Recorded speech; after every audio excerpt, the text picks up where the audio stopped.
I am ordering the closure of all online gaming. Lahat.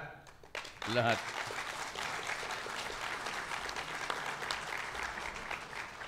Walang silbi to. I ordered the arrest of Jack Lam. Ang lolo ko Lam, ha?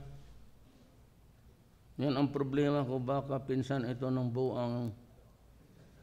My father is Chinese. Lam. From Macau yung lolo ko, hindi from ano. Alam mo, sinirahan ko because ganito ang ginagawa nila. I have the white paper written by somebody, but I'll make it public. Maybe nito. Yung online sa Pilipinas. Pero yung betting outside, wala tayong mechanism.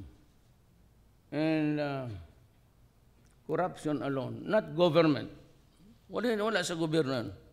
Yung mapunta lang dyan sa ma-appoint na PESA, yung PESA, he gets about 300 billion selling the umbrella type of license na he can do all the...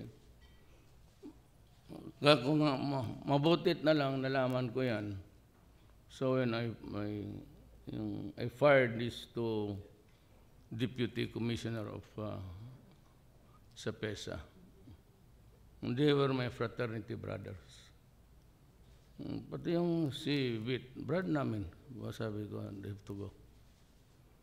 But I've been looking for days and days na. Bigyan ninyo ako ng tao na mahirap talaga maghanap ng the proverbial Chinese guy holding a lamp going around town even on daylight. Why are you using that lamp? Because I'm going to look for an honest man.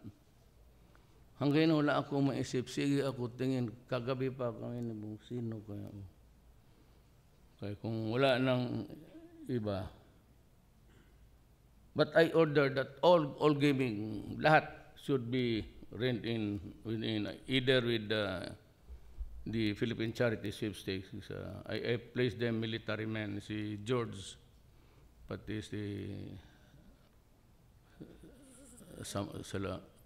Balutan sa Marine.